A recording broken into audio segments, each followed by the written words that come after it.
Akati nerero tukomyewo nabagambye Ibrahim Traore munyampi tuyino musabula paka kuuliza bubyero mulimu abagukutte. Thank you very much. Kakati ono musajja wakugamba nti amaaso gensi yonna gali mu Uganda oyinza okubutategeera kyagira naye ye abeera kushuwadiru ng'akimanyi nti ninayo minisita wangu wa foreign affairs ajja kubitemera temera banna Uganda bajja kubitegeera betegeke tulomba omusajja okitegeera kagwemu yabagambye muzimbe eggaali awo tuba mu domestic policy naye olunaku olwaleero njagala kukulaga nti wakugamba nti ensi yonna yonna amaaso gali mu Uganda kikyabeera ategeeza aba ategeeza kino okiraba kino kyabeera ategeeza kano kabadde kaluluke kawempe nzize nga mbasomesa ne mbagamba nti mu kalulu we tugenda kufana kuwona era abantu bano ba democrats bonna bonna bajja kabeeramu leero Museveni oba ayagala oba tayagala bagenda kabeeramu. Lwaki onani ono European Union omulaba abagambye babadde wano babadde ku kitebe kya NRM era sawa inayo namugenda kwala ku kitebe kye waffe ekavule makerere nga bazze ekwemulugunyako abekutandise kwa babadde ba observing bulungi nnyo akalulu ako okitegeera ekintu ekyo eno European Union gyenjogerako okitegeera eno European Union sinayogera ku eno kyavudde kuki ono njogera ku European Union nabagambye nze nga mbasomesa ekintu kino naye bagamba nti under foreign policy zino policies ze twayitamu si za Museveni ziri international, these are international charters era buli muntu yenna akkiririza mu democracy kimukakatako okulwalinga behind us kimukakatako yensonga lwaki European Union eno giraba ebivuyo ejabadde mukeeka wempe byonna byonna bakola okusooka okutubba n'okukola ki best today naye bagamba byonna mu bikole naye mu kaluka 2026 twagala mukakase nti kali free and fair kino kye nabagamba mu Uganda we are not alone omusajja oyo abudi jabagamba amaaso gensi yonna gali mu Uganda kino kyategeeza kati gwa katengo ofuna kaaki mu Uganda nabagamba Museveni is just a cockroach kiyenje buyenje okitegeera ekintu ekyo kati gwa katengo ofuna kaaki lwaki tozimba gaali ku street otirayo ki nabagamba olunaku lumu oyo omuyayo omulaba yepankapanka naye emundu ezo zigenda tuuka ekiseera nga zityo fulumye essasi eno European Union ogirabye bano be bamuwa ssente ezimuyimirizaawo ng'olunaku olwaleero Russia ne China tebannamuwa ssente era aliko wano yenyigiriza ku Traore aleta ka Traore waneno kaje muno kalagerageo kano kazaba vubuka. The answer is no. Traore, you are not welcome in Uganda.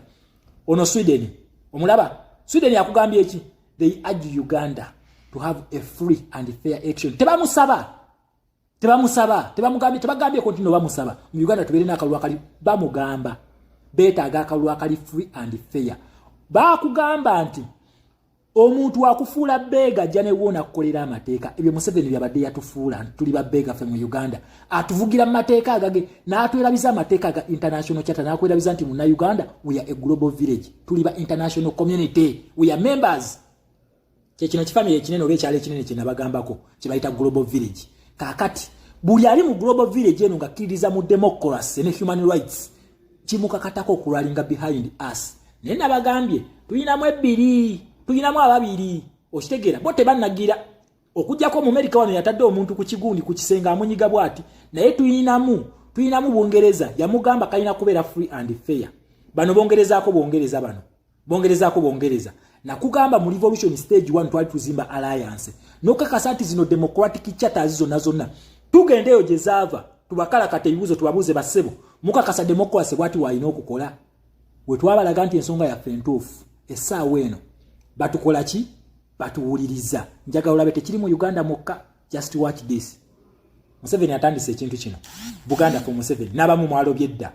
abamu mwakirobedde mudda muwozambu babajje ku map kino ekintu kino Museveni kyatandise kino ayagala campaigning mu Buganda region kyaliko lwaki anoonya ekitundu kyasinze okunyigiriza kyasinze okuoppressinga mu beekomyawo mulinde bigenda okuva mu kooti mulindeko mugenda biraba kati atandise okudisowninga institutions zino nti electoral commission byakoze n'amajege byakoze bo tebabinaako buvunanyizibwa era mwawulidde omusajja omu atalina magezi ameze n'envi mu kirevu gwe bayita Kiwanda Suubi ng'abagamba nti naffe tetubikkiriza mtu agala muleeta obwo obujulizi abakubi abantu baholding accountable tujja ffe tutunulidde wali eno yabadde testing one tumuzimbe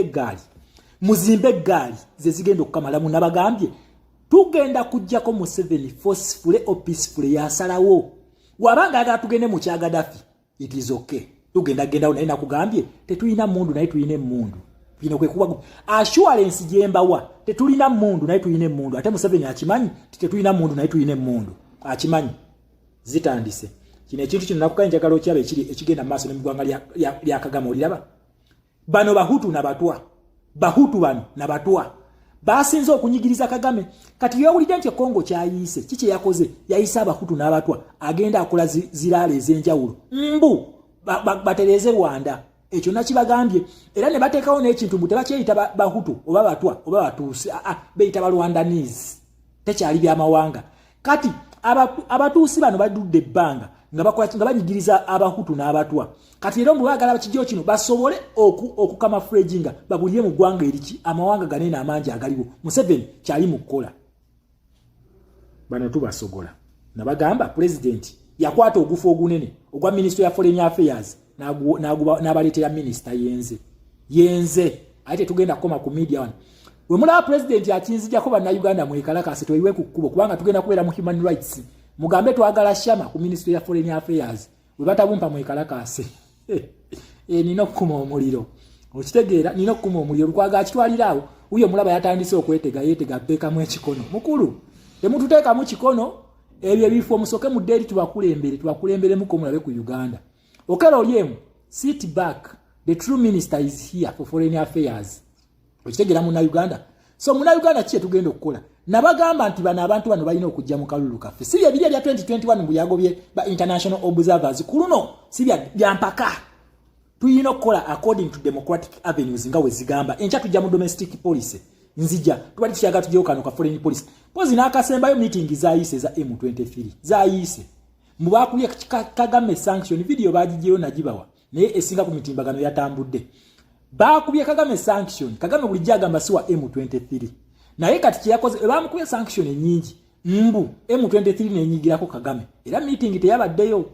oshiga teyabaddeyo naye mpuliddeko mbu babadde mu kateyo mpuliddeko mbu sibye kakasa kubasagala ba holding accountable manyi mu government yeno nkambwe nyofe je tukoleramu eno government woleta propaganda no muwa bannansi bakusiba so kansoke nkole research tudetwa abo bakyabadde kitufu ekyekata kwasi kina ko research mutufu naye nga kyemanyi nti meeting ya M23 ne Kisekedi yabadde ino kubeera mu Rwanda mu ggwanga lya Angola yayise olwa sanctions ze bakubye Kagame main branch nabagambye yo yawedde order bagikumyeko omuliro kakati ba democrats batandise abantu batandise kati okujjayo face kitegeeza ki fa abaana abalwanirira democracy mu Uganda yesawa tufungize tufaafagane n'akasajja ako ka Museveni aidha agenda tuwe entebe eyo mu mirembe oba agenda gituwa kumpaka president yamugambye it is not very late to change okola ng'omuntu alina amagezi ekintu ekigenda maaso kye bayita Buganda for Museveni banange mukiyise bubi mukikube kyekimu ekigenda maaso ne mu Rwanda kwe kumuna okujja kwa Traore kyayagala okukola kyekimu byonna bya promoting nga wano mukuba okujja kwa Traore mukube ekintu Buganda for Museveni Abanyarwanda mwebereremu yabongeza ano mutuwe 30% kubanga mulaika muri relaxinze mukwate Kagame mutekeke embeera the Hutus and the Twas abali mu ggwanga lya Congo bakomawuka then naye mu creating opposition twakala kutumanyira bantu mwe mutufuze ng'ekyonzira naye eyo kuba omunaku bakugamba tekyambuwe ekyesigala mu nviiri naye kulune yatukuba Katonda atujjukidde akasana kagenda kwake yagenda mu nviiri egenda kuvaamu bategeeza nkuba okitegeera bategeeza nkuba yakuba abanaku be Uganda tugenda kununula Africa nga batagenderedde kubanga Kongo fa abati nkuli ya Museveni olutalo okitegeera kati ne Rwanda nayo bibi okitegeera kitegeeza tugenda kununula Africa yonna so respect my people tusinkane kya mu domestic policy. Yes, oli ku Yugi Updates TV ko sinzo bango tuliriza kutegeeza we bali kwekumira ku mayingo gano obadde muuliriza wa maanyi nnyo abali mitala wa mayanja mbalamusizaako nnyo wabula gwatana toyunga ku nkutegeeza kirira wansi waliwo ekigambo subscribe kikoneko ojja kubanga osola bulungi nnyo otwegattako gwe mukwano gwange ali eyo abali mu diaspora mbatumiddeko nnyo nawe ayagala okujja mu comment section kwaniriza jangu oteekewo endowooza yo jangu oteekeyo ku opinion yo osobole okuba nga erinkinga ku bannayuganda teekayo obubaka bwo tekigaana kujja kuteekayo comment yo njiyagala obubaka bwonna bonna nabagamba waliwo n'ennamba y'essimu ya WhatsApp eri ku channel yaffe waggulu giyiteko osobola okuba nga otusindikira obubaka gwo mukwano gwange ali yampuliriza mbagaliza olunaku olulungi mweraba.